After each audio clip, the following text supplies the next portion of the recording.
Dreesen is Senior Policy Advisor with CFACT, and we're going to talk about Mine, Baby, Mine, and not as gimme, gimme, gimme, but dig, dig, dig. Hi, Paul.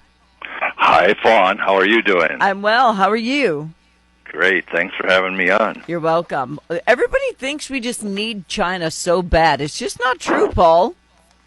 No, it's not, and we don't want to need China. China's going to use its mining and its minerals that it sends to us as a weapon of war, not going quite to battles, but a weapon of trade war. They're already doing so with restrictions on the rare earths that they send us, and those are metals and minerals that are needed for everything we do today, from AI and servers to defense technologies to other kinds of communication to our wind turbines, our solar panels, our magnets in the all this equipment. It's required for the renewable batteries. So it goes on, and we cannot be reliant on China or on Russia, and we are to a very serious extent. So why is it that we have not mined? Is it just because of the environmentalists saying a cricket might be harmed or something along those lines?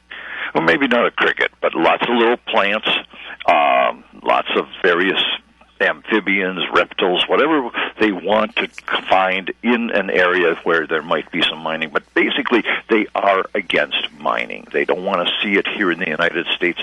They don't realize that everything we do, everything we grow, every bit of energy that we produce comes from a hole in the ground, not just drilling for oil and gas, but for the metals and other materials that we require to do everything we do. And for the tractors, for the cars, the trucks, our homes, everything requires these metals and minerals that are coming out of the holes in the ground all around the world. But we have those same materials right here in the United States. We have simply made so many hundreds of millions of acres off limits that happen to have the best mineral prospects in the United States.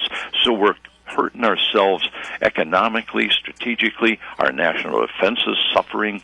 Even Navy SEAL gear requires all kinds of rare earth and other materials that up to now we have pretty much been prohibited from finding and mining here. Which is just the silliest thing ever, because a lot of people don't understand the mining process. A lot of times you can go in, take what you need, put the land back, and it resumes what it was prior.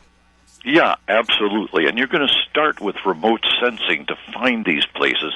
You just fly over them. You start narrowing it down more and more and more.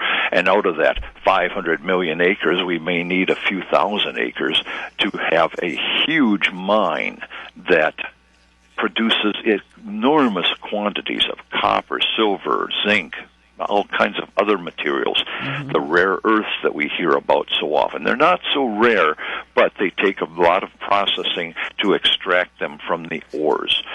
So the bottom line is, we can go in, and we can see this all around the United States already. We can mine the coal and restore the land. We can mine the copper and restore the land. Or we end up leaving a huge hole in the ground that fills with water and becomes a beautiful lake. I've been to places out west where the nice land was actually the mined land. The scrubby-looking stuff is the area that wasn't even mined. They do a great job with reclamation today. They do. And we require it. Other places don't. That's what I was going for next. And they do make you make it right at the end of the ordeal. But we have so much of what China claims to be the only place that we can get it. See, they'll dig anywhere. They don't care, because they're all about just keeping their economy afloat and making China number one. That's where they're at. We've I don't know, morphed into this country that's afraid to do anything in order to profoundly benefit our own people. It's just crazy to me. But I did have the president of the Senate of Wyoming on my show, and he said they have every one of those minerals in Wyoming, all of them. That's probably right. I lived in Wyoming for a year. I lived in Colorado for many years. I've been all over the West. the geology, the plate tectonics, everything just says these minerals and metals are right there under our feet. We just have to have the willpower to go after them and do the process right. The other thing we have to keep in mind, and you're making some superb points here, the other thing that we have to keep in mind is human rights. When the Chinese and these other companies are going into these countries in Asia, in Africa, and South America, they pay very little attention to the human rights. There's an awful lot of abuses there. Slave labor, child labor, kids as young as 4 years old mining for cobalt in Africa, and it going through the Chinese pipeline and ends up here in the United States. It's all mixed together deliberately, so you can't tell which is the child labor cobalt and which is the corporate cobalt that is brought out of some other part of the world even. Yeah, well, and people claim to care about that, but they still want a new iPhone every 6 months. So, you know, it's give and take with the left. They never quite admit to them being part of the problem. They just want their things, and they want everybody to shut up and just let other countries charge us out the nose to get it. But the fact remains that we could get it here. It wouldn't be as damaging as they claim it would. They blow everything out of proportion. And we could be self-sufficient within the next decade and not need anybody for other things unless we desired to do so. That's absolutely right. And we were self-sufficient all the way through World War II. We were the world's biggest manufacturer, biggest miner, and so forth.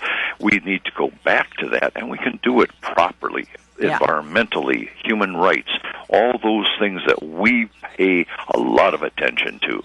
We can't go back and continue down the path that we are on, but we can do all of this in a proper way.